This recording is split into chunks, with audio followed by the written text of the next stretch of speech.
யாக்கோபின் ஊழியங்கள் வழங்கும் பாடல்கள் மற்றும் தேவ செய்தி வழங்குபவர் சகோதரர் ஜோஷ்பா மற்றும் குடும்பத்தினர். உங்கள் மனச்சோர்வுகள் நீங்கி கர்த்தருக்குள் பலப்பட இந்நிகழ்ச்சியில் பங்கு பெற்று தேவ ஆசீர்வாதம் பெறுங்கள். Praise the Lord. ஆண்டவருடைய நாமம் மகிமைப்படுவதாக. இந்த நாளிலும் மீண்டும் உங்களோடு வந்து நின்று ஆண்டவரை துதிப்பதற்கும் பாடுவதற்கும் கர்த்தர் எங்களுக்கு கொடுத்த கிருபைக்காக நாங்கள் நன்றி செலுத்துகிறோம். ஹல்லேலூயா. சந்தோஷமாக இருப்பீர்கள் என்று கர்த்தருக்குள் விசுவாசிக்கிறேன். இன்றைக்கு நானும் என்னோட மூத்த மகள் லெட்டிஷியாவும் உங்கள் மத்தியிலே வந்து நிற்கிறோம். இப்போ நம்ம ஆண்டவரை துதித்து சில பாடல்களை பாடி ஆண்டவருடைய நாமத்தை மகிமைப்படுத்த போகிறோம். மகள் இன்னைக்கு ஆண்டவருடைய வார்த்தையை உங்களுக்கு தருவார்கள். கேளுங்க, நிச்சயமா உங்களுக்கு பிரயோஜனம் இருக்கும். கர்த்தர் உங்களை ஆசீர்வதிப்பார். ஆமென். வாதை உந்தன் கூடாரத்தை அணுகாது, மகனே பொல்லாப்பு உனக்கு நேரிடாது. காரணம் என்ன? உன்னதமானவரின் மறைவில் இருக்கிறவன் இவ்வாறாக காக்கப்படுவான் என்று சங்கீதம் 91 சொல்கிறது. ஆமென். உன்னதமானவரின் மறைவில் இருக்கிறவன் சர்வ வல்லவருடைய நிழலில் தங்குவான். அவருடைய சிறகின் கீழே நாம் இருக்கும் பொழுது நமக்கு எந்த பயமும் இல்லை. அதே வசனம் 10 சொல்கிறது, ஆகையால் பொல்லாப்பு உனக்கு நேரிடாது, வாதை உன் கூடாரத்தை அணுகாது. எப்பொழுது? உன்னதமானவருடைய ஆண்டவரின் நிழலில் செட்டைகளின் கீழே நாம் இருக்கும் பொழுது. ஹல்லேலூயா. எங்களோடு சேர்ந்து நீங்கள் இந்த பாடலை பாடுதீங்களா? வாதை உந்தன் கூடாரத்தை அணுகாது. உள்ளத்தின் ஆழத்திலிருந்து பாடுங்க. நிச்சயமாக உங்கள் கூடாரத்தை வாதை அணுகாதபடி கர்த்தர் அவருடைய செட்டைகளின் கீழே உங்கள் குடும்பத்தை காத்து வழி நடத்துவார். ஏனென்றால் அவர் நம்மை காக்கின்ற தெய்வம். ஹல்லேலூயா. பாடுவோமா? வாதை உந்தன் கூடாரத்தை அணுகாது, மகனே பொல்லாப்பு நேரிடாது மகளே. உன்னதமான கர்த்தரையே உறைவிடமாக்கி கொண்டா. உன்னதமான கர்த்தரையே உறைவிடமாக்கி கொண்டா. அடைக்கலமான ஆண்டவரை ஆதாயமாக்கி கொண்டா. அடைக்கலமான ஆண்டவரை ஆதாயமாக்கி கொண்டா. வாதை உந்தன் கூடா. எல்லோரும் கரங்களை தட்டி எஸ் ஜீசஸ் ஹல்லேலூயா. பொல்லாப்பு நேரிடாது. கர்த்தருக்குள் நம்பாடுகள். ஆமே, நம்பாடுகள் ஒரு நாளும் வீணாகாது. கர்த்தருக்குள் நம்முடைய பாடுகள் ஒரு நாளும் வீணாகாது. அசையாமல் உறுதியுடன் அதிகம செயல்படுவோம். ஓஹோ, அசையாமல். ஹல்லேலூயா. வாதை உந்தன் கூடாரத்தை அணுகாது, மகனே பொல்லாப்பு நேரிடாது மகளே. நம்முடைய குடியிருப்பு பரலோகத்தில் உண்டு. நம்முடைய குடியிருப்பு பரலோகத்தில் உண்டு. வரப்போகும் ரட்சகரை எதிர்நோக்கி காத்திருப்போம். ஆஹா, வரப்போகும் ரட்சகரை எதிர்நோக்கி காத்திருப்போம். வாதை உந்தன் கூடாரத்தை அணுகாது, மகனே பொல்லாப்பு நேரிடாது மகள்.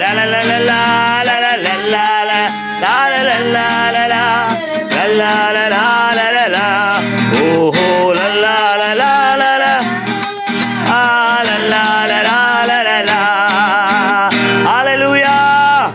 ஒரு காலம் வாதை உங்கள் கூடாரத்தை அணுகாது. அது ஒரே ஒரு சரணத்தை மாத்திரம் நம்ம பாடிரோமா? அழைத்தவர உண்மை உள்ளவர் பரிசுத்தமாக்கிடுவார். உங்களை அழைத்த தேவன் அவர் உண்மை உள்ளவர். ஆமென். ஒரு நாளும் அவர் உங்களை கைவிட மாட்டார். ஒருவேளை அவர் கைவிட்டது போல நமக்கு தெரியும். ஆனாலும் அவர் சொல்கிறார், என்னுடைய நீதியின் வலது கரம் கொண்டு உன்னை நான் தாங்குவேன் என்று சொல்லி. ஹல்லேலூயா. அவர் வலது வருஷத்தில் நாம் வீற்றிருக்கிறபடியால் அவர் நம்முடைய வலது கரம் கொண்டு நம்மளை தாங்கி வழிநடத்துகிற தேவன். எனவே உங்களை அழைத்த தேவன் ஒரு காலமும் ஒரு நிமிடம் கூட அவர் நம்மை கைவிட மாட்டார். ஏனென்றால் வேத வசனம் சொல்கிறது, கண்ணின் மணி போல உங்களை காப்பாராம். ஹல்லேலூயா. கண்கள் தன்னுடைய இமையை காக்கின்ற, கண்ணின் மணியை காக்கின்ற இமை போல ஆண்டவர் உங்களை காப்பாற்றுவாராம். ஆமென். எனவே நீங்க எதை கொண்டு நீங்க பயப்பட வேண்டாம். அழைத்த தேவன் உண்மையுள்ளவர். அந்த ஒரு சரணத்தை பாடுவோமா? அழைத்தவரோ உண்மையுள்ளவர், பரிசுத்தமாக்கிடுவார். எல்லாரும் சேர்ந்து, அழைத்தவரோ உண்மையுள்ளவர், பரிசுத்தமாக்கிடுவார். ஆவி ஆத்மா சரீரமெல்லாம் குற்றமின்றி காத்திடுவார். ஆவி ஆத்மா சரீரமெல்லாம் குற்றமின்றி காத்திடு. வாதை உந்தன் கூடாரத்தை அணுகாது மகளே, பொல்லாப்பு நேரிடாது மகளே. வாதை உந்தன் கூடாரத்தை அணுகாது மகளே, பொல்லாப்பு நேரிடாது மகளே. ஹல்லேலூயா. இன்னொரு பாடல் நம்ம பாட போறோம். கர்த்தர் உன்னை நித்தமும் நடத்தி. எசாயா 58:11 இவ்வாறாக தான் சொல்லுகிறது. கர்த்தர் உன்னை நித்தமும் நடத்தி உன்னை வழி நடத்துகிற தேவன் அவர். ஆமென். ஹல்லேலூயா. யாவரும் சேர்ந்து எங்களோடு சேர்ந்து இந்த கரங்களை தட்டி ஆண்டவருடைய நாமத்தை புகழ்ந்து பாடுவோமா? அவர் நித்தமும் நடத்தி நீர் பாய்ச்சலான தோட்டத்தை போலவும் வற்றாத நீருற்றை போலவும் உங்களை நடத்துகிற கர்த்தர். ஆமென். அந்த அதிகாரத்தில் உள்ள வசனத்தை நீங்க எடுத்து வாசித்து பாருங்க. கர்த்தர் அதன்படி உங்களை இந்த வருடத்திலே, இந்த மாதத்திலே நடத்த வல்லமை உள்ளவராயிருக்கிறார். ஆமென். எங்களோடு சேர்ந்து தொடர்ந்து துதி செய் மனமே, என் மீட்பர் உயிரோடு இருக்கின்றார். தொடர்ந்து துதி செய் மனமே, என் மீட்பர் உயிரோடு இருக்கின்றார். துதி போரை கைவிட மாட்டார். துதி போரை கர்த்தர் உன்னை நித்தமும் நடத்தி மாவறட்சியில் திரட்சியை தருவார். கர்த்தர் உன்னை நித்தமும் நடத்தி மாவறட்சியில் திரட்சியை தருவார். உன் ஆத்துமாவை திருப்தி செய்வார். உன் ஆத்துமாவை நுகத்தடி விரல் நீட்டி போக்கி தீவ சொல்லை நடு நின்று நீக்கி. நுகத்தடி விரல் நீட்டி போக்கி தீவ சொல்லை நீதி நின்று நீக்கி. கிருபையெனும் அதிலை பணிவா உன்னை சுற்றிலுமே உயர்த்தி பணி. கிருபையெனும் அதிலை பணிவா உன்னை சுற்றிலுமே. கரங்களை உயர்த்தி தொடர்ந்து துதி செய் மனமே, உன் மீட்பர் உயிரோடு இருக்கின்றார். தொடர்ந்து துதி செய் மனமே, உன் மீட்பர் உயிரோடு இருக்கின்றார். துதி போரை கைவிட மாட்டார். துதி போரை கைவிட மாட்டார். அவர் சொல்லி நடக்காததேது, அவர் வார்த்தை தரையில் விழாது. அவர் சொல்லி நடக்காததேது,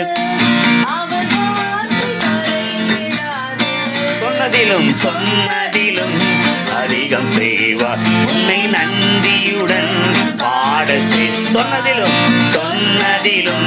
அதிகம் செய்வார். உன்னை நன்றியுடன் பாட கரங்களை உயர்த்தி தொடர்ந்து துதி செய் மனமே, உன் மீட்பர் உயிரோடு இருக்கின்றார். தொடர்ந்து துதி செய் மனமே, மீட்பர் உயிரோடு இருக்கின்றார். துதி போரை கைவிட மாட்டார். துதி போரை கைவிட மாட்டார். ஹல்லேலூயா. துதிக்கின்ற பிள்ளைகளை ஆண்டவர் ஒருபொழுது கைவிட மாட்டார். ஆமென். அவர் சொன்னதை செய்யும் அளவும் உங்களை கைவிடுவதில்லை. ஒருவேளை ஆண்டவர் கொடுத்த வாக்கு, இந்த மாதத்திலே கர்த்தர் உங்களுக்கு கொடுத்த வாக்கு நிறைவேறாமல் இருக்கலாம். மாதத்தின் கடைசி நாளை நாம் நெருங்கி கொண்டு இருக்கிறோம். ஒருவேளை நிறைவேறாமல் இருக்கலாம். புது வருடத்திலே கொடுத்த வாக்குகள் நிறைவேறாமல் இருக்கலாம். ஆனால் ஆண்டவர் சொல்கிறார், நான் உனக்கு சொன்னதை செய்யும் அளவும் உன்னை நான் கைவிடுவதில்லை என்று சொல்லி. ஹல்லேலூயா. விசுவாசிக்கிற பிள்ளைங்க இருக்கிற இடங்களில் இருந்து கரங்களை தட்டி ஆண்டவரை மகிமைப்படுத்துங்க. அவர் உங்களை கைவிடாமல் காக்கின்ற தேவன். ஹல்லேலூயா. அந்த ஒரே ஒரு சரணத்தை நம்ம பாட போறோம். அவர் சொல்லி நடக்காதது எது? அவர் வார்த்தை ஒரு நாளும் தரையில் விழாது. ஆமென். அழகான ஒரு வரிகள் இது. சொன்னதிலும் அவர் அதிகம் செய்வார். சொன்னதையும் செய்வார், சொல்லாததையும் செய்வார். ஹல்லேலூயா. உன்னை நன்றியுடன் அவர் செய்த உதவிகளுக்கு நீங்கள் நன்றியோடு பாடுவதற்கு ஆண்டவர் கிருபை செய்வார். எங்களோடு சேர்ந்து கரங்களை தட்டி அந்த ஒரே ஒரு சரணத்தை பாடுவோமா? அவர் சொல்லி நடக்காததே எது? அவர் வார்த்தை தரையில் விழா. விசுவாசத்தோடு அவர் சொல்லி நடக்காததே எது? அவர் வார்த்தை தரையில் விழாது. சொன்னதிலும் அதிகம் செய்வார். உன்னை நன்றியுடன் பாடு. சொன்னதிலும் அதிகம் செய்வார். உன்னை நன்றியுடன் கரங்களை உயர்த்தி தொடர்ந்து துதி செய் மகனே. உன் மீட்பர் உயிரோடு இருக்கின்றார். தொடர்ந்து மகளே, என் மீட்பர் உயிரோடு இருக்கின்றார். துதிப்போரை கைவிட மாட்டார். துதிப்போரை ஜெபிப்போரை கைவிட மாட்டார். துதிப்போரை கைவிட உங்கள் குடும்பத்தை ஒரு பொழுதும் கைவிட தொடர்ந்து துதி செய் மகனே. உன் மீட்பர் உயிரோடு இருக்கின்றார். தொடர்ந்து மகளே, என் மீட்பர் உயிரோடு. ஓ துதிப்போரை, துதிக்கும் என்னை கைவிட மாட்டார். சொல்லுங்களா? துதிப்போம் என்னை ஜெபிக்கும் என்னை கைவிட மாட்டார். ஜெபிக்கும் என்னை கைவிட மாட்டார். துதிக்கும் என்னை அவரை தேடும் என்னை கைவிட மாட்டார். ஹல்லேலூயா. அவர் கைவிடாத தேவன். ஆமென். இருக்கிற இடங்கள நம்ம கண்களை மூடி உங்க நாமம் உயரணும்னு சொல்லி நம்ம பாட போறோம். எந்த இடத்துல இருந்தாலும் சரி, நீங்க ஒரு பஸ்ல பிரயாணம் பண்ணி இதை கேட்டுக்கொண்டு போகலாம். இல்ல ஒரு டீச்சர் இவ்வாறாக எனக்கு ஃபோன் பண்ணி சொல்லாங்க, சார் உங்களுடைய ப்ரோக்ராமை எப்பொழுது என்னுடைய கிச்சனில் என்னுடைய செல்லை வைத்துக்கொண்டு நீங்கள் பாடுவதையும் பேசுவதையும் கேட்டுக்கொண்டே நான் சமையல் செய்வேன் என்று சொல்லி. ஹல்லேலூயா. ஒரு நல்ல சாட்சி. எனக்கு அன்பு கர்த்தருடைய பிள்ளைகள், அதே போல நீங்க எந்த சூழ்நிலையில் இருந்தாலும் சரி, இன்னைக்கு எங்களோடு சேர்ந்து நீங்க இந்த பாடலை இருக்கிற இடங்களே முழங்கால் படி போட்டு நம்ம இந்த பாடலை கேட்டு நம்ம ஆண்டவருடைய சமூகத்தில் நிற்க போகிறோம்.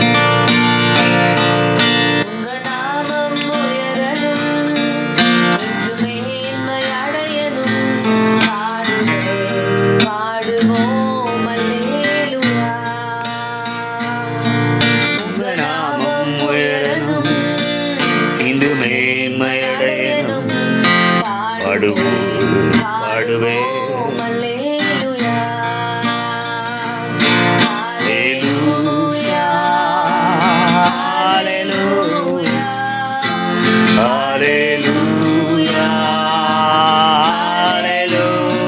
கரங்களை உயர்த்தி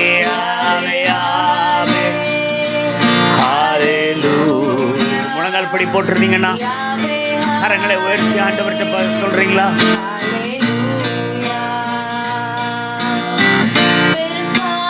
அடங்கி போகும் எக்கடலும்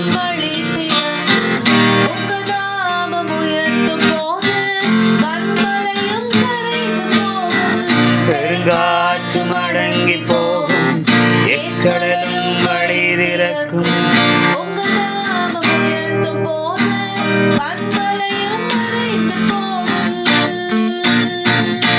இயேசுவே, இயேசுவே, அவனே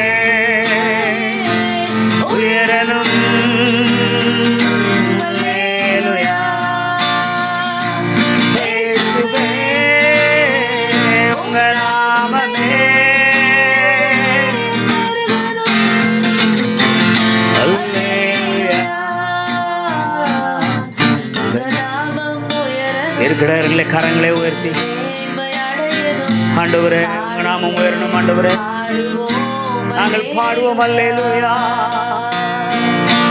நாமம் உயரணும். சொல்லுவீங்களா?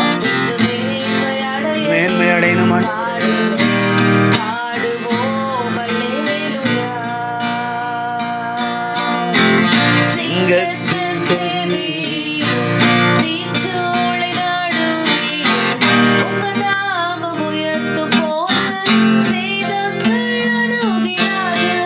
சிங்கத்தின் கேவேலும் தீச்சூளை நடுவேலும் உங்க நாமம் உயர்த்தும் போது சேதங்கள் அணுகிடாது.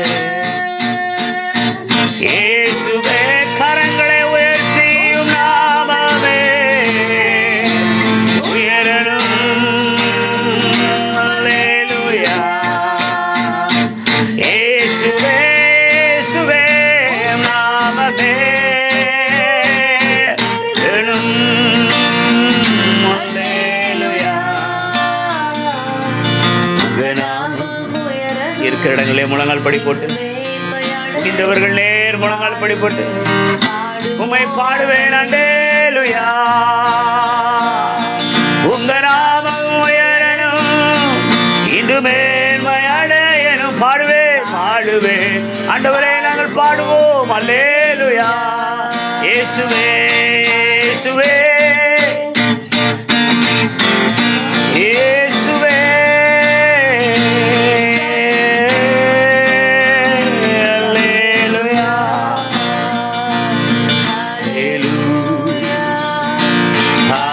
கரங்களை உயர்த்தி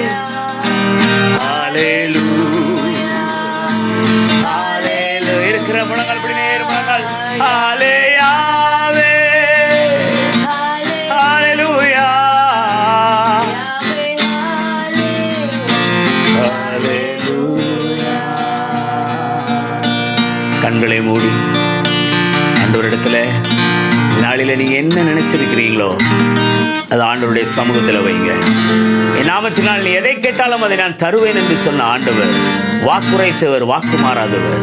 இன்னைக்கு உங்க வாழ்க்கையில முடியாதது எதுவாக இருந்தாலும் சரி, இன்னைக்கு ஆண்டவர் அதை முடிய செய்கிறவா இருப்பார். தடைகள் எதுவாக இருந்தாலும் சரி, தடைகளை நீக்குகிற கர்த்தர் உங்களோடு கூட இருக்கிறார். ஜெபிப்போமா? இவ்வளவு நேரம் ஆண்டவரே பாடின பாடல்கள் இந்த ஆராதனை கத்த நீர் கூட இருந்தீங்களே, கொலா கொலை ஸ்தோத்திரம் தகப்பனே. ஏசப்பா இந்த ஆராதனை எத்தனை பேர் ஏசப்பா உங்க மனசுல இருந்து கர்த்தாவே நீங்க மட்டும் போதும், நீங்க மட்டும் உயரணும் ஆண்டவரே அப்படின்னு ஏசப்பா எத்தனை பேர் உண்மையா ஆராய்ச்சாங்களோ கர்த்தாவே, நீங்க இந்த நிமிஷம் இறங்குங்கப்பா. ஏசப்பா நீங்க இந்த நிமிஷம் இறங்குங்க ஆண்டவரே. ஏசப்பா எவ்வளவு பெரிய பெருக்காற்றா இருந்தாலும், எவ்வளவு பெரிய கண்மலையா இருந்தாலும், எவ்வளவு பெரிய செங்கடலா இருந்தாலும் இந்த நிமிஷமே தகர்ந்து போகட்டும் கர்த்தாவே. ஏசப்பா எத்தனையோ முடியாது இந்த காரியம், அவ்வளவுதான் இது முடிஞ்சுட்டு, இதுக்கு மேல இதை ட்ரை பண்ண வேண்டாம் நினைக்கிற ஒவ்வொரு காரியத்தையும் புது துவக்கத்தை கண்டு தருவீராக. ஏசப்பா ஒரு புது துவக்கத்தை, புது ஆரம்பத்தை கண்டு நீங்க கொடுங்கப்பா. ஏசப்பா மனசுல ஒரு பெரிய பாரம் இருந்தாலும் கட்ட நீர் அது இந்த நிமிஷமே ஏசப்பா இல்லாம போகத்தக்கதாய் ஒரு ஆறுதலின் தேவனாய் கட்ட நீர் ஏசப்பா ஒரு பெரிய சமாதானத்தை இந்த நிமிஷத்தை கொடுத்துருக்கிறதுக்காக நன்றி ஆண்டவரே. இவ்வளவு நேரம் எங்க கூட இருந்தவர் ஏசப்பா, இதுக்கப்புறமும் இருக்க போற வார்த்தையிலும் கட்ட நீங்க எங்களை மறைத்து வெளிப்படுது ஏசப்பா. ஏசப்பா ஒரு வார்த்தைக்காக ஆவலாய் காத்திருக்கிறவங்களுக்கு ஏசப்பா நீரே ஒரு நல்ல வார்த்தை கொடுங்க. இயேசுவோட நமக்கு நல்ல பிதாவே. ஆமென் ஆமென். கர்த்தர் நல்லவர். ஆண்டவருடைய வார்த்தை கேட்க போகிறோம். என்னுடைய மகள் உங்கள் மத்தியிலே ஆண்டவருடைய வார்த்தையை கொடுப்பாங்க. இருந்து கேளுங்க, நிச்சயமாக அது உங்களை ஆசீர்வாதமாக மாற்றும் என்பதில் எந்த சந்தேகம் இல்லை. God bless you. கர்த்தருடைய பரிசுத்த நாமத்துக்கு ஸ்தோத்திரம். இப்பொழுது கூட நம்ம கர்த்தருடைய வார்த்தையை கேட்க போறோம். இவ்வளவு நேரம் நம்ம கர்த்தரை நல்லா பாடல்கள் பாடி ஆராதிச்சோம். நீங்க எல்லாரும் மனசார ஆராதிச்சிருப்பீங்கன்னு நான் நம்புறேன். என்னை ஏற்கனவே உங்களுக்கு தெரிஞ்சிருக்கும், என் பேர் லிட்டிஷியா. இன்னைக்கு நான் உங்க மத்தியில என்ன கொண்டு வந்திருக்கேன்னா, கர்த்தர் நம்மை காப்பார். கர்த்தர் நம்ம கூட இருப்பார். கர்த்தர் நம்மளோட ஒவ்வொரு கஷ்டத்துலையும், ஒவ்வொரு கஷ்டமான பாதைகளிலையும், எந்தெந்த சூழ்நிலைகள்லாம் கர்த்தர் நம்மளை காப்பாரு அப்படிங்கிறதுக்கு மட்டும் நம்ம இன்னைக்கு பார்க்க போறோம். இந்த நம்ம லைஃப்ல வர ஒவ்வொரு விஷயத்துலையும் ஆண்டவரை தவிர நம்ம நம்பத்தக்க ஆட்கள் யாருமே கிடையாது. மனுஷங்களை நம்ம நம்பவே முடியாது. ஏன்னா அவங்க எப்ப எது மாதிரி மாறுறாங்கிறது நம்மளுக்கு தெரியவே தெரியாது. எத்தனையோ பேர் இங்க நீங்க மனுஷங்களை நம்பி ஓகே நம்மளுக்கு இவங்க செஞ்சிருவாங்க, அவங்க செஞ்சிருவாங்க சொல்லுவாங்க. நம்பி நிறைய பேர் ஏமாந்தது தான் நம்ம கேட்டிருக்கோம். ஆனா கர்த்தரால மட்டும்தான் நம்மளை காத்துக்கொள்ள முடியும். சங்கீதம் 121:7 சொல்லுகிறது, கர்த்தர் உன்னை எல்லா தீங்குக்கும் காப்பார், அவர் உன் ஆத்மாவை காப்பார். நம்ம இப்ப இருக்க இந்த பிரசன்ட் சிச்சுவேஷன்ல இந்த உலகத்துல வந்து எந்த நேரம் எது நடக்குன்னே நம்மளுக்கு தெரிய மாட்டேங்குது.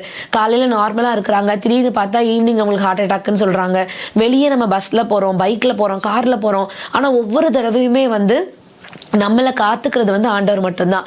நான் இந்த நேரத்தில் உங்களுக்கு நான் என்ன விஷயம் கொண்டு வந்திருக்கேன்னா, உங்களோட ஒவ்வொரு குடும்பத்தில் இருக்க ஒவ்வொருத்தரையும் நீங்கள் ஒப்பு கொடுத்து ஜெபம் பண்ணுங்க. அது குட்டி குட்டி ப்ரேயர்ஸ். இன்னைக்கு நான் உங்களுக்கு முக்கியமாக சொல்றது வந்து அதுதான். சின்ன சின்ன ப்ரேயர்ஸ் நீல் டவுன் போட்டு நம்ம கண்டிப்பாக முழங்கால் படிட்டு நம்ம ஆண்டவர்கிட்ட ஜெபிக்கணும். ஆனால் இந்த சின்ன சின்ன ப்ரேயர்ஸை வந்து ஆண்டவர் ரொம்ப கனப்படுத்துறாருன்னு எனக்கு ஒருத்தவங்க சொன்னாங்க. அதை நான் ஃபாலோவும் பண்ணுறேன். நான் ஃபாலோ பண்ணுற ஒரு விஷயத்தை தான் உங்களுக்கு சொல்கிறேன். எப்படி நான் ஃபாலோ பண்ணுறேன்னு நான் சொல்கிறேன். இப்போ பாப்பா காலையில் எனக்கு ஒரு பாப்பா இருக்கா. அவ காலைல ஸ்கூலுக்கு கிளம்பும் போது ஏசப்பா பிள்ளையை பாதுகாத்துக் கொள்ளுங்க அப்படின்னு சொல்லி அவளை வந்து ப்ரேயர் பண்ணி அனுப்புறது.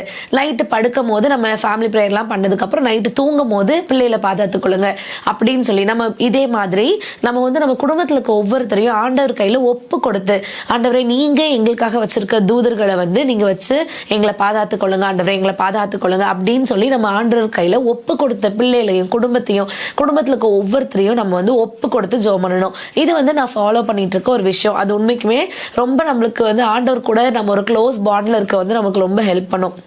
எல்லா நிமிஷமும் நம்ம கத்துட்டு வந்து ஃபார் எக்ஸாம்பிளுக்கு நான் வந்து எந்த அளவுக்கு பண்ணுவேன்னா, இப்போ நான் ஏதாவது ஒரு சின்ன விஷயம் இது கேட்க உங்களுக்கு சிரிப்பாக தான் இருக்கும். இப்போ நான் சமைக்கவே போறேனாலும் நம்ம சமைக்க முன்னாடி இசப்பா இந்த டிஷ் வந்து நல்லா வந்துடணும். இதே மாதிரி குட்டி குட்டி ப்ரேயர்ஸ். இது வந்து பார்க்க என்ன இதுக்கெல்லாமா ப்ரேயர் பண்ணுவாங்க அப்படின்னு நீங்க நினைக்கலாம். ஆனா இதே மாதிரி ஒரு சின்ன சின்ன விஷயத்துக்கும் நீங்க ஜெபம் பண்ணி பாருங்க. சின்ன சின்ன விஷயத்துக்கும் நீங்க ஜெபம் பண்ணீங்கன்னா அந்த ஜெபத்தை கண்டிப்பா ஆண்டவர் வந்து கேட்பார். குட்டி குட்டி ப்ரேயர்ஸ்க்கு கண்டிப்பா ஆண்டவர் வந்து பதில் கொடுப்பாங்க. சங்கீதம் 121:8 சொல்லுது, கர்த்தர் உன் போக்கையும் உன் வரத்தையும் இது முதற்கொண்டு என்றென்றைக்கும் காப்பார். அது நம்மளை காத்துக்கொள்ற தேவன் வந்து நம்ம கூட இருக்காங்க. அப்போ நம்ம வெளியே போகும்போது ஆண்டவரே எங்க கூட வாங்க. இதுவும் இந்த ஒரு வேர்டிங்குமே நான் வந்து என்னோட பாஸ்டர் சொல்லி நான் கேட்டேன். எனக்கு அவங்க சொல்லும் போது இது ரொம்ப பிடிச்சிருந்துச்சு. அன்னையிலேருந்து இந்த ஜெபத்தையும் நான் சேர்த்து சொல்ல ஆரம்பிச்சிருக்கேன். எப்படி நம்ம வெளியே போகும்போது இசப்பா அவங்க தூதுகளை வச்சு பாதுகாத்துக் கொள்ளுங்க அப்படின்னு நம்ம சொல்லுவோம். அப்போ அவங்க வந்து எப்படி சொன்னாங்கன்னா, அவங்க எப்படி ப்ரேயர் பண்ணுவாங்கன்னா, ஆண்டவரே நீங்க வந்து இப்போ நாங்கள் வெளியே கிளம்புறோம் இசப்பா, உங்க தூதர்களை எங்களுக்கு முன்னாடி அனுப்புங்க, நீங்க எங்க கூட வாங்க அப்படின்னு சொல்லி நான் ஜெபம் பண்ணுவேன் அப்படின்னு என்னோட பாஸ்டர் சொல்லி நான் கேட்டேன். அது எனக்கு ரொம்ப பிடிச்சிருந்துச்சு. ஆண்டவரே நீங்க இப்பவும் எங்க கூட வாங்க, பாதுகாவலுக்காக எங்க தூதனை முன்னாடி அனுப்புவாங்க. கர்த்தர் வந்து நம்மகிட்ட இருந்து போயில்ல, கர்த்தர் வந்து நம்ம கூட, ஆண்டவர் வந்து நம்ம கூட நம்ம பக்கத்துல ஆண்டவர் வச்சுக்கிட்டு தூதர்களை பாதுகாப்புக்காக அனுப்புங்க. அன்னையில இருந்து நான் இப்படி ஜெபம் பண்ண ஆரம்பிச்சேன். ஆண்டவரே நீங்க எங்க கூட வாங்க, உங்க தூதர்களை வந்து எங்களுக்கு பாதுகாவலா முன்னாடி அனுப்புங்க அப்படின்னு சொல்லி பிரேயர் பண்ண ஆரம்பிச்சேன். அந்த விஷயத்திலையும் கர்த்தர் காத்துக்கொள்வாங்களாம்.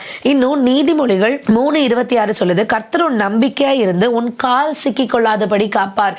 அதாவது நம்ம நிறைய விஷயங்கள்ல நம்மள அறியாமலே போய் நம்ம சிக்கி இருந்திருப்போம். ஐயோ எதுக்காக இதை ஆரம்பிச்சோம், தெரியாம இதுல நம்ம ஸ்டார்ட் பண்ணிட்டோமே, தெரியாம இதுல நம்ம கால் வச்சிட்டோமேங்கிற சிச்சுவேஷன் வந்து நம்ம லைஃப்ல நிறைய வரலாம்.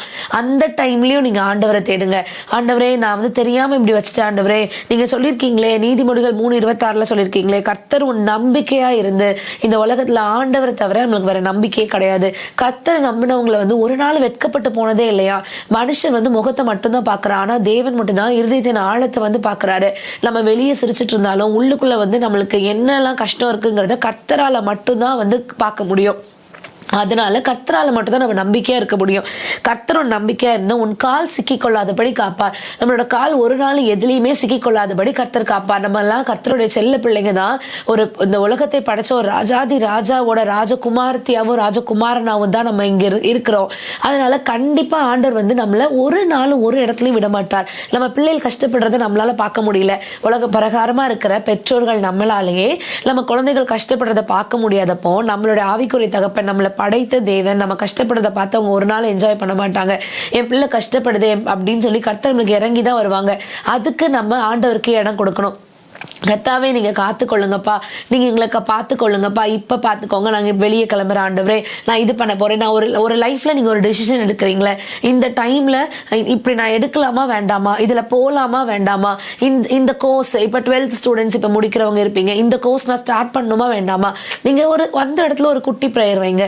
ஆண்டவரே உங்க சித்தத்துக்கு நான் ஒப்பு கொடுக்குறேன்ப்பா, நீங்க எனக்கு டிசைட் பண்ண சொல்லி கொடுங்க. கர்த்தர் வந்து ஒரு நாள் நமக்கு தீமையை அனுமதிக்கிற தேவன் அல்லவே அல்ல. கர்த்தர் வந்து நம்ம வாழ்க்கையில நன்மை செய்ய செய்வாங்க. அதில் ஆண்டவர் கையில் எல்லாத்தையும் ஒப்பு கொடுத்து கர்த்தாவே நீங்கள் காத்துக்கொள்ளுங்க அப்படின்னு சொல்லி நீங்கள் ப்ரேயர் பண்ணும்போது கண்டிப்பாக ஆண்டவர் வந்து நம்மளுக்கு கண்டிப்பாக காத்துக்கொள்வாங்க. ஆண்டவர் வந்து நம்மளை காப்பாற்றுறதுல ஒரு நாளும் வந்து அவங்க தவறவே மாட்டாங்க. அதுக்கு நம்ம என்ன பண்ணணுங்கிறது தான் நான் அடுத்து சொல்ல போகிறேன். இவ்வளோ நாள் கர்த்தர் வந்து நம்மளை காப்பார், கர்த்தர் வந்து நம்மளை காத்துக்கொள்றதுக்கு நம்ம என்னெல்லாம் பண்ணணும் அப்படிங்கிறது இப்போ நான் சொன்னேன். என்னெல்லாம் சொன்னேன்னா, குட்டி குட்டி ப்ரேயர்ஸை நீங்கள் பண்ணலாம். குட்டி குட்டி ப்ரேயர்ஸ் நீங்கள் என்ன டெசிஷன் எடுக்கிறீங்களோ எல்லாத்துக்கும் முன்னாடி ஒரு சின்ன ப்ரேயரை வைங்க. ஆண்டவர் வந்து முதன்மையாக வைங்க. வச்சுட்டு நீங்கள் ஸ்டார்ட் பண்ணுற எல்லா விஷயத்தையுமே ஆண்டவர் சக்ஸஸ்ஃபுல்லாக மாற்றுவாங்க. அந்த சின்ன சின்ன ப்ரேயர்ஸை நீங்கள் ஃபாலோ பண்ணுங்க. அதுக்கப்புறமா நான் சொல்றது என்னன்னா, ஆண்டவர் வந்து நம்மளை காத்துக்கொள்ளணும்னா நம்ம இதெல்லாம் காத்துக்கொள்ளணும்னு ஒரு 7 காரியத்தை மட்டும் நான் சொல்ல போறேன். நம்ம எந்தெந்த விஷயத்த வந்து நம்ம லைஃப்ல காத்துக்கொள்ளணும், எந்தெந்த விஷயத்த காத்துக்கொண்டா கர்த்தர் வந்து நம்மளை காத்துக்கொள்றதுக்கு அது ஏதுவா இருக்குங்கிறத நம்ம பார்க்கலாம். நான் வந்து வசனத்தோட இருப்பிடம் மட்டும் சொல்லிட்டு எதை காத்துக்கொள்ளணும்னு மட்டும் நான் சொல்றேன். சங்கீதம் 17:4 சங்கீதம் 17:4 நீங்க வாசிச்சு பார்த்தீங்கன்னா, துஷ்டனுடைய பாதைக்கு நம்ம காத்துக்கொள்ளணுமா. நம்ம எதுல இருந்து காத்துக்கொள்ளணும்? துஷ்டனுடைய பாதைக்கு. அதாவது நம்ம கூட வந்து நிறைய பேர் இருக்கலாம். சிலவங்க கூட நம்ம சின்னதுலேருந்தே சிலவங்க கூட நம்ம க்ளோஸாக இருக்கலாம். ஆனால் ஒரு டைம் வரும்போது நம்ம ஆண்டவரை ஏற்றுக்கொண்டிருக்கோம், ரட்சிக்கப்பட்டிருக்கோம் அப்படிங்கிற சமயத்தில் வரும்போது அவங்களோட வழிகள் வந்து நம்ம வழிகளுக்கு ஒத்து வராமல் இருந்ததுன்னா அந்த பாதைக்கு நம்மளை காத்துக்கொள்ளணும். இல்லை, நான் அவங்க கூட தான் இருக்கேன், அவங்க என்ன பண்ணுறாங்களோ அதே மாதிரி தான் நானும் பண்ணுவேன், அப்படி கிடையாது. உலகத்தில் இருக்க மனுஷங்களை நம்மளை பிரியப்படுத்தணும்னு அவசியம் கிடையாது. ஆண்டவராக இயேசு கிறிஸ்துவை தான் பிரியப்படுத்தணும். கர்த்தருடைய இருதயத்துக்கு பிரியமான மகனாய் நம்ம வாழணும். கண்டிப்பா அப்படி வாழ்ந்தாதான் நம்ம வந்து ஆண்டவர்கிட்ட போய் நம்ம அடுத்து ஆண்டவரே நான் உங்க பிள்ளை அப்படின்னு நம்ம உரிமையோட சொல்ல முடியும். கர்த்தருக்கு ஏத்த மாதிரி ஆண்டவரே நீங்க உங்களுக்கு ஏத்த மாதிரி வந்து ஆண்டவருக்கு ஏத்த மாதிரி மாறணும் அப்படின்னா நம்ம அதுக்கு ஏத்த மாதிரி நடந்து கொள்ளணும். துஷ்டனுடைய பாதைக்கு நம்மளை காத்துக்கொள்ளணும்னு நம்ம பைபிள்ல வசனம் இருக்கு. சங்கீதம் 17:4 துஷ்டனுடைய பாதைக்கு காத்துக்கொள். நம்ம நடைகளை, நம்ம வழிகளை, நம்ம பேசுற பேச்சுகளை எல்லாத்தையுமே இது பரிசுத்தமா இருக்கா அப்படிங்கிறத நம்ம ஒரு நிமிஷம் சிந்தையில வச்சு நம்ம வந்து நம்மளை காத்துக்கொள்ளணும். ரெண்டாவதா சங்கீதம் 18:23 நீங்க வாசிச்சீங்கன்னா, துர்குணத்திற்கு காத்துக்கொள். துர்குணம், எந்தெந்த குணங்கள் வந்து நம்மளுக்கு கஷ்டமா இருக்கு, எந்தெந்த குணங்கள் வந்து தேவையில்லாம நம்ம இருக்கு அப்படின்னு சட்டு நம்மளுக்கு கோவம் வருதா, அதெல்லாம் வந்து இப்போ எல்லாருக்குமே அது நடக்கும் தான். மனுஷங்களா இருக்கிற எல்லாருக்குமே டக்குன்னு கோவம் வரும். அப்புறம் நம்ம தேவையில்லாத இடத்துல வந்து நமக்கு பொய் சொல்லணும்னு தோணும். தெரியாம நம்மளை அறியாம சில நேரம் தப்பு பண்ணிடுவோம். அதே மாதிரி வந்துச்சுன்னா யாருமே இங்க எல்லாருமே ஒழுங்குன்னு யாருமே கிடையாது. எல்லார்ட்டையுமே சின்ன சின்ன குறைகள் இருக்கும், குற்றங்கள் இருக்கும். ஆனா அது ஆண்டவர் கையில ஒப்பு கொடுத்து, ஏசப்பா நான் இப்படி பண்றது எனக்கு கஷ்டமா இருக்கு, நீங்க வந்து அதை மாற்றுங்க. நான் இப்படி அடிக்கடி கோவப்படுறது எனக்கு கஷ்டமா இருக்கு, நீங்க அதை மாற்றுங்க. என் கணவனுக்கு ஏற்ற நல்ல மனைவியா என்னை மாற்றுங்க. இல்ல கணவன் மகள் என் மனைவிக்கு ஏற்ற நல்ல கணவனா என்னை மாற்றுங்க. என் பிள்ளைகளுக்கு ஏற்ற நல்ல தாயாய் தகப்பனாய் என்னை மாற்றுங்கன்னு சொல்லி ஆண்டவர் கையில நம்ம ஒப்பு கொடுத்து நம்மளோட குணங்கள் மாற கேட்கலாம். நம்மளோட குணம் ஆண்டவருக்கு ஏற்ற மாதிரி நம்ம மாறி ஆண்டவருக்கு ஏற்ற ஒரு குணசாலியான ஸ்திரீயா நம்ம வாழலாம். அல்ல, குணங்கள் மாறணும். துர்குணத்திற்கு நம்மளை காத்துக்கொள்ளணும். சங்கீதம் 34:13 சொல்றது, நாவை பொல்லாப்புக்கு காத்துக்கொள். நம்மளுடைய நாக்கு ரொம்ப முக்கியம். நாவை பொல்லாப்புக்கு நம்ம காத்துக்கொள்ளணுமா. தேவையில்லாத வார்த்தைகள் நம்ம வாயிலிருந்து வரக்கூடாது. சாபமான வார்த்தைகள் நம்ம வாயிலிருந்து வரக்கூடாது. நம்ம வாயிலிருந்து, கர்த்தருடைய பிள்ளைகளாகிய நம்ம வாயிலிருந்து ஆசீர்வதிக்கப்பட்ட வார்த்தைகள் மட்டுமே வரணும். நம்ம பாசிட்டிவ்ஸா பேசணும். நமக்கு நெகட்டிவ்ஸ் நிறைய வரும், கண்டிப்பா வரும். ஏன்னா எல்லா சூழ்நிலைகளுமே நம்மளுக்கு ஒண்ணு போல இருக்காது. சில நேரம் நீங்க இப்ப ரொம்ப புரோக்கனான சிச்சுவேஷன்ல கூட இருக்கலாம். அந்த டைம்ல இப்ப நீங்க சொல்லலாம், இப்ப நான் இருக்க சிச்சுவேஷனுக்கு என்ன பாசிட்டிவா பேச, எல்லாமே இப்படிதான் நடக்குன்னு. ஆனா இல்ல, நீங்க உங்க நாக்குல இல்ல நான் நல்லா இருப்பேன், நான் ஆண்டவருடைய பிள்ளை, ஏன்வா நான் என்னைக்குமே, நீங்க ஏற்கனவே என்னோட மெசேஜை கேட்டிருந்தீங்கன்னா நான் சொல்லியிருந்திருப்பேன், கர்த்தர் நம்ம வாழ்க்கையில ஒரு நாள் ஒரு தப்பும் பண்ணவே மாட்டாரு. ஆண்டவர் நம்ம வாழ்க்கையில தப்பு பண்ற தேவன் கிடையவே கிடையாது. கர்த்தர் நம்ம வாழ்க்கையில பண்ற எல்லாமே நன்மைக்குதான். அதனால நம்ம வாயிலிருந்து வரதும் ஆண்டவர் இப்படி அனுமதிச்சிருக்கிறாரு, அது நன்மைக்குதான். ஆண்டவர் இது எதுக்கு நீங்க கொடுத்துருக்கீங்கன்னு தெரியல, ஆனா இந்த சிச்சுவேஷனை நான் கடந்து போக எனக்கு ஹெல்ப் பண்ணுங்க. அந்த பிரேயரை மட்டும் இந்த இடத்துல வைங்க. உங்க நாவை பொல்லாப்புக்கு காத்துக்கொள்ளுங்க. சங்கீதம் 39:1 சொல்லுகிறது, உங்க வழிகளை காத்துக்கொள்ளுங்க. இது துஷ்டனுடைய பாதைக்கு நான் முதல்ல சொன்னேன்ல, அதே மாதிரி தான் உங்க வழிகளை காத்துக்கொள்ளுங்க. ஆண்டவருக்கு பிரியமான வழிகள்ல நடக்கணும். ஆண்டவருக்கு பிரியமில்லாத வழிகள் நம்மகிட்ட இருந்ததுன்னா, ஆண்டவரே நீங்க அதை மன்னிங்கப்பா, நான் திருப்பி அதுல போகாதபடி என்னை காத்துக்கொள்ள உதவி செய்யுங்கன்னு சொல்லி ஜெபம் பண்ணுங்க. 5வதா என்ன சொல்றேன்னா, கட்டளைகளை காத்துக்கொள்ளணும். சங்கீதம் 105:44 கட்டளைகள், கர்த்தர் கொடுத்த ஒவ்வொரு கட்டளைகளையும் நம்ம காத்துக்கொள்ளணும். அதுக்கப்புறம் வேதத்தை காத்துக்கொள்ளணும். சங்கீதம் 119:4 வேதத்தை காத்துக்கொள்ளணும்னா இந்த இடத்துல பைபிளை பத்திரமா வச்சு தலைக்கு அடியில் வச்சு பத்திரமா காத்துக்கொள்ளணும் அப்படி கிடையாது. தலைக்கடியில் வச்சு தூங்கிட்டா எல்லாமே சரியாயிரும் அப்படி கிடையாது. பைபிள் இருக்க ஒவ்வொரு வசனங்கள், ஆண்டவர் சொன்ன ஒவ்வொரு வழிகளையும் நம்ம காத்து நடக்கணும். இதுக்கு முன்னாடி பார்த்த எல்லாமே இந்த வேதத்தை காத்துக்கொள்றதுலேயே வந்துடும். சங்கீதம் 119, 101 சொல்லுகிறது வசனத்தை காத்துக்கொள். நம்ம என்னென்ன வசனம் பார்க்குறோமோ அந்த வசனத்துக்கு ஏற்ற மாதிரி நம்ம நடக்கிறதுலையும் நம்ம நம்மளை காத்துக்கொள்ளணும். வேதத்தை காத்துக்கொள்றதும் வசனத்தை காத்துக்கொள்றதும் நம்ம மேல பார்த்த எல்லா பாயிண்ட்ஸ்லயுமே வந்துடும். கர்த்தர் நம்மளை காத்துக்கொள்ளணும்னா நம்மளை எப்படி காத்துக்கொள்ளணும், எதுக்கெல்லாம் விலக்கி காத்துக்கொள்ளணும்? துஷ்டனுடைய பாதைக்கு விலக்கி காத்துக்கொள்ளணும், துர்குணத்திற்கு விலக்கி காத்துக்கொள்ளணும், நாவை பொல்லாப்புக்கு விலக்கி காத்துக்கொள்ளணும், வழிகளை காத்துக்கொள்ளணும், கட்டளைகளை காத்துக்கொள்ளணும், வேதத்தை காத்துக்கொள்ளணும், வசனத்தை காத்துக்கொள்ளணும். இந்த 7 விஷயத்தை மட்டும் நான் உங்களுக்கு சொல்றேன். நீங்க உங்களை நீங்களே காத்துக்கொள்ளணும். அதுக்கு பண்ண வேண்டியது ஒன்னே ஒன்று மட்டும்தான், குட்டி ஜெபம். இன்னைக்கு நான் என்னோட நான் முக்கியமா உங்களுக்கு சொல்லி கொடுக்கறது ஒரு குட்டி ஜெபம் தான். ஆண்டவரே, நான் இப்ப இதை பண்ண போறேன், நீங்க என் கூட இருங்க. அதே போலதான், ஆண்டவரே என்னோட குணம் இப்படி இருக்கிறது எனக்கு பிடிக்கல, நீங்க அதை சரி பண்ணுங்க. என் குடும்பத்துக்கு ஏற்ற ஒரு மனைவியா, என் கணவனுக்கு ஏற்ற ஒரு மனைவியா, என் குடும்பத்துக்கு ஏற்ற ஒரு மகளா என்னை மாற்றுங்க அப்படின்னு சொல்லி நீங்க ஜெபம் பண்ணலாம். குட்டி குட்டி ஜெபத்தை எப்ப வேணாலும் நீங்க ஜெபம் பண்ணலாம். குட்டி ஜெபம் பண்றதுக்கு இதுதான் டைம் அதுதான் டைம்லாம் கிடையாது. எப்பனாலும் நீங்க ஜெபம் பண்ணலாம். உங்களுக்கு அலனும் போல இருக்கா அந்த டைம்ல கூட நீங்க ஜெபம் பண்ணலாம். சின்ன ஜெபம், ஆண்டவர்கிட்ட பேசலாம். நம்ம ஃப்ரெண்ட்கிட்ட எப்படி பேசுறோமோ அப்படி ஆண்டவர்கிட்ட பேசலாம். நம்ம நம்பத்தக்க ஒரே தேவன் கர்த்தர் மட்டும்தான். நீங்க என்ன சொன்னாலும் கர்த்தர் தான் அதை எந்த இதுவுமே இல்லாம மறுப்பு தெரிவிக்காம கேட்பாங்க. நம்ம மனுஷங்கிட்ட சொன்னோம்னா மனுஷங்க நம்மளை ஜட்ஜ் பண்ணலாம். இவ இப்படிதான், எப்ப பார்த்தாலும் இப்படிதான் அழுதுட்டு இருப்பா, எப்ப பார்த்தாலும் இப்படிதான் புலம்பிட்டு இருப்பா, இவளுக்கு ஒரு வேலையே இல்லை அப்படின்னு மனுஷங்க ஜட்ஜ் பண்ணலாம். கர்த்தர் ஒரு நாள் நம்மளை ஜட்ஜ் பண்ணவே மாட்டாரு. ஏன்னா நம்ம எப்படி இருக்கிறோமோ அந்த பிரகாரமாவே ஆண்டவர் நம்மளை நேசிக்கிறாரு. நீ இப்படி மாறினா உன்னை நான் நேசிக்கிறேன், நீ அப்படி மாறினா உன்னை நேசிக்கிறேன். கர்த்தர் ஒரு நாள் நம்மளுக்கு கண்டிஷன்ஸ் அப்ளை பண்ணல. கண்டிஷன்ஸே நம்மளுக்கு கிடையாது. கர்த்தர் நம்மளை எப்படி இருக்கிறோமோ அப்படியே நம்ம நேசிக்கிறாரு. அதனால நம்ம கர்த்தருக்கு ஏற்ற மாதிரி நம்மளை மாற்றி இன்னும் ஆண்டவரை எப்படி நேசிக்கலாம், நம்மளுக்காக உயிரை கொடுத்து ஜீவனை கொடுத்த தேவனை இன்னும் நம்ம எப்படி நேசிக்கலாம், நம்ம அன்பை இன்னும் எப்படி காட்டலாங்கிறத நீங்க கண்டிப்பா தெரிஞ்சுக்கணும். நீங்க உங்க வழிகளை எல்லாம் நீங்க காத்து ஆண்டவரை பிரியப்படுத்தி நம்ம ஆண்டவருக்கு ஏற்ற ஒரு மகளாய், நீதாமா இருதயத்துக்கு ஏற்றவள், நம்மளை நினைக்கும் போதே ஆண்டவர் முகத்துல ஒரு சிரிப்பு வரணும். இப்ப நம்மளுக்கு யாரையாவது ஒருத்தரை நினைச்சோன்னா, ஒருத்தங்க நம்மளுக்கு ரொம்ப பிடிச்ச ஒருத்தங்களை நினைச்சோன்னா அவங்களை யோசிக்கும் போதே நம்ம மனசுல நம்மளை அறியாமலே ஒரு சிரிப்பு வரும். அதே போல கர்த்தருக்கு நம்ம ஞாபகம் வரும்போது, இப்ப என் பேர் லிட்டி, அப்ப லிட்டின்னு ஆண்டவர் யோசிக்கும் போது அந்த முகத்துல சிரிப்பு வந்துச்சுன்னா எவ்வளவு அழகா இருக்கும்ல. ஆண்டவர் நம்மளை நினைக்கும் போது கர்த்தருக்கு சிரிப்பு, கர்த்தர் நம்மளை நினைச்சு சந்தோஷப்படத்தக்கதான ஒரு மகளாய் மகனாய் நம்ம வாழ ஆண்டவர் இடத்துல கேட்போம். ஜெபம் பண்ணுவோமா? அன்புள்ள இயேசப்பா, இந்த வசனத்தை கூட நீங்க இப்ப கேட்க உதவி செஞ்சோம். கிருபைக்காக நன்றி ஆண்டவரே. எங்க வழிகளை, எங்க பாதைகளை, எங்க நாவை ஏசப்பா ஒவ்வொன்றையும் ஏசப்பா உமக்கு ஏற்ற மாதிரி நாங்க காத்துக்கொள்ள நீங்க உதவி செய்யுங்க அப்பா. நாங்க பண்ற இந்த ஒவ்வொரு குட்டி குட்டி ஜெபத்துக்கும் ஆண்டவரே நீங்க பதில் அளிக்கிறீங்க ஏசப்பா. அந்த குட்டி குட்டி ஜெபத்தையும் நீங்க கேட்கறீங்க ஆண்டவரே. இன்னும் நாங்க அதிகமா உண்மைகிட்ட ஜெபிக்க ஏசப்பா, உண்மை எல்லாத்துக்கும் முதன்மையா வைக்க நீங்க உதவி செய்யுங்க ஏசப்பா. நீங்களே எங்களோட ஒவ்வொரு போக்கையும் வரத்தையும் காத்துக்கொள்ளுங்க ஆண்டவரே. எங்களை காப்பாற்றவராய் நீங்க மட்டும்தான் இருக்கீங்க. உங்களை மட்டும் நம்பி இருக்கிறோம். கர்த்தர் நீர் ஆண்டவரே எல்லாத்தையும் பொறுப்பெடுத்துக் கொள்ளுங்க. துதிக்கிற மகிமையெல்லாம் உமக்கே செலுத்துகிறோம். இயேசுவின் ஜெபம் நல்ல பிதாவே, ஆமென். God bless you. தொடர்புக்கு 9771943354 மற்றும் 9443186521. மேலும் தொடர்புக்கு நம்பர் 12 ஜெபமாளிகை தெரு, பாளையங்கோட்டை, திருநெல்வேலி மாவட்டம். மாலை 8:30 மணி அளவில் ஜீவன் காஸ்பல் டிவி மற்றும் அதன் யூடியூப் சேனலிலும் செருபம் மினிஸ்ட்ரீஸ் யூடியூப் சேனலிலும் கண்டு தேவ ஆசீர்வாதம் பெறுங்கள்.